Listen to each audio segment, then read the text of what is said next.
আবারও চলে এলাম টিপস সহ একটি ভিডিও নিয়ে।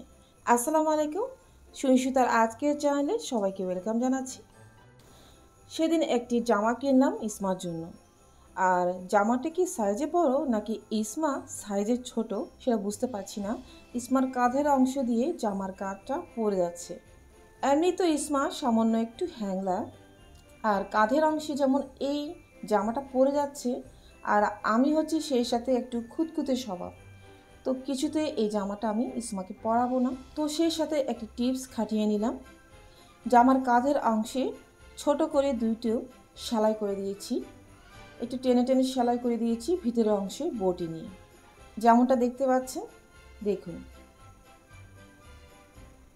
আপনারা সেম কালার সুতা দিয়ে বটি নেবেন। তো আমি বটি নিয়েছি এইভাবে, আমি উল্টো দিকে সেলাই করে নিয়েছি। মাত্র দুইটা সেলাই দিয়েছি, কারণ দুইটা সেলাই দিলেই যথেষ্ট। এবার এই সেলাইয়ের উপরে কিছু পুঁথি লাগিয়ে নেব। জামার মধ্যে পিঙ্ক কালারটা একটু বেশি ছিল, তাই পিঙ্ক কালারের পুঁথি বাসায় ছিল, তো সেই পুঁথিগুলো লাগিয়ে নিচ্ছি।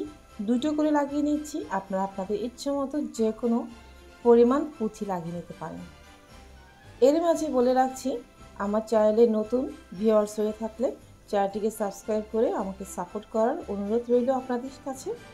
আর যারা আমার সাথে আছেন তাদেরকে অনেক অনেক ধন্যবাদ। আর আমার ভিডিওগুলো দেখে কমেন্টে জানাতে ভুলবেন না আমার ভিডিওগুলো আপনাদের কেমন লাগে। কথা বলতে বলতে দেখুন, কাঁধের অংশে পুঁথিগুলো লাগিয়ে নিলাম। এবার আপনারাই বলুন দেখতে কেমন লাগছে। আশা করছি আমার আজকের ভিডিও ভালো লেগেছে। ইনশাআল্লাহ নতুন কিছু নিয়ে খুব তাড়াতাড়ি আবারও দেখা হবে। ভালো থাকবেন সবাই, আল্লাহ হাফিজ।